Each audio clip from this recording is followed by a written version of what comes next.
Okay, so the K3 spousal visa, we want to touch on that. Technically, we like to say it's obsolete. Technically, it's still out there, but a brief history on the K3 is that there was a time many years ago, it's probably been 7, 8 years or longer now, when the CR1 visa was taking much longer than it is now. It was taking much longer than a year, sometimes 2 or 3 years. And by CR1, I mean a regular green card application for a spouse. And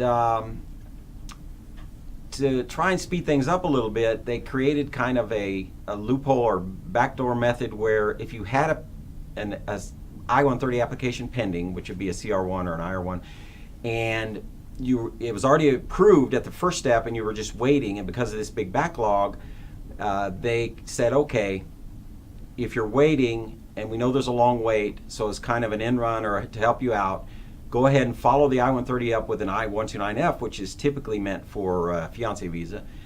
And they called it a K3. And what happened was that would allow your spouse to get here a little quicker because there was a little bit of, perhaps some people might have seen at that time, an unfair situation where the K1, which is the fiance visa folks, were getting in here in much less than a year, where spousals who were married and felt like maybe they had a slightly higher status because they were married were actually taking longer. So they said, okay, if you're waiting on your I-130, it's already been approved by the CS, and you're waiting on the State Department, we will let you file a I-129F and bring your wife here as basically a non-immigrant, just as we do with the K1, and then you could apply for the adjustment status. So that's what was going on. Since then, the wait times have dramatically decreased to down. Now they're always under a year unless you have a specific problem with your case.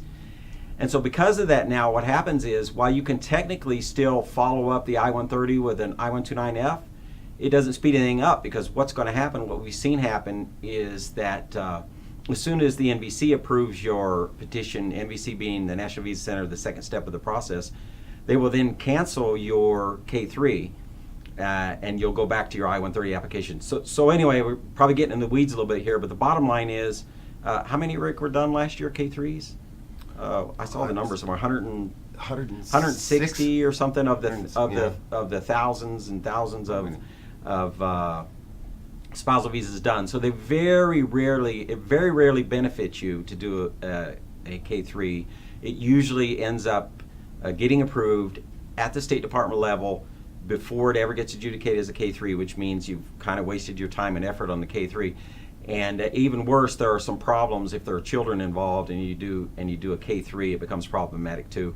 And it costs you more money because you got to do an adjustment status, which you wouldn't do with a straight CR1 or IR1. So for all of these reasons, not only is it almost never works, and is not necessary because it's not going to speed anything up, it's also going to cost you a lot more money. So it's just not a wise thing to do, but because for several years it was the right way to go, there are still people out there who talk it up. And even sometimes if you call the helpline for the CIS, somebody will mention that because they're just reading from a script.